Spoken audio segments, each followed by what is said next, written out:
Assalomu alaykum. Nevroz va xavotirning top 50 belgisi.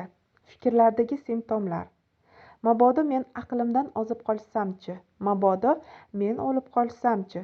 Mabodo menda davosi yo'q kasallik bo'lsa-chi? Mabodo menda shizofreniya bo'lsa-chi? Mabodo men hech qachon sog'aymasam-chi? Mabodo menda qandaydir noyob kasallik bo'lsa-chi? Mabodo menda infarkt, onkologiya, rak bo'lsa-chi? Mabodo menga yomon bo'lib qolsa-chi? Mabodo samolyot halokatga uchrasa-chi? Majburiy salbiy fikrlar. Mabodo men o'zimni derazadan tashlab yuborsam-chi? Mabodo men o'zimga pichoq yoki o'tkir narsa bilan zarar bersam-chi? Mabodo men ota-onamga, turmush o'rtog'imga, bolalarimga zarar yetkazsam-chi? Mabodo men yolg'iz qola olmasam-chi?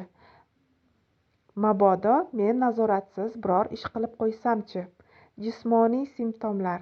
Uyqusizlik, uyqu buzilishi, yurak urishi tezlashishi, qon bosimining oshishi, ko'p terlash, tomoqda tiqilib qolish hissi, bosh aylanishi, bosh og'rishi, ichki bezovtalik, diareya, tez-tez hojatga borish, oshqozonda noqulaylik, tez-tez nafas olish, og'iz qurishi, yurak urishining buzilishi, qo'l-oyoq titrashi, quloqda shovqin, yurishda beqarorlik, doimiy charchoq, holsizlik, qo'l-oyoq uvishishi, ko'krakda siqilish hissi, doimiy tarang mushaklar.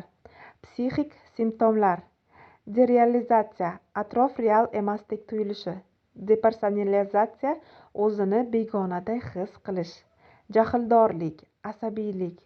Xulq-atvor simptomlari. Yolg'iz qolishdan qo'rqaman, shuning uchun qolmayman. Samolyotda uchishdan qo'rqaman, uchmayman. Dori ichishdan qo'rqaman, nimadir bo'lib qolsa-chi, ichmayman. Tinchlantiruvchi, uyqu dorilarini xavotirni his qilmaslik uchun ichaman. Doim qon bosimini, pulsni o'lchayman. Pichoq va o'tkir narsalarni yashirib qo'yaman. Doim tanamni tekshirib, o'zimni kuzatib yuraman. Panika payti kimgadir qo'ng'iroq qilib, yordam so'rayman. Joyimdan o'tira olmayman. Diqqat past, biror narsaga jamla olmayman. Xavotirni kamaytirish uchun turli rituallar qilaman. Doim shifokorga boraman, tekshiruvdan o'taman. Qaysi belgilar sizda bor? Agarda sizda mana shunday belgilar bo'lsa, bu nevroz va xavotirning belgilari hisoblanadi. Bunga yechim bor, marhamat, murojaat qilishingiz mumkin.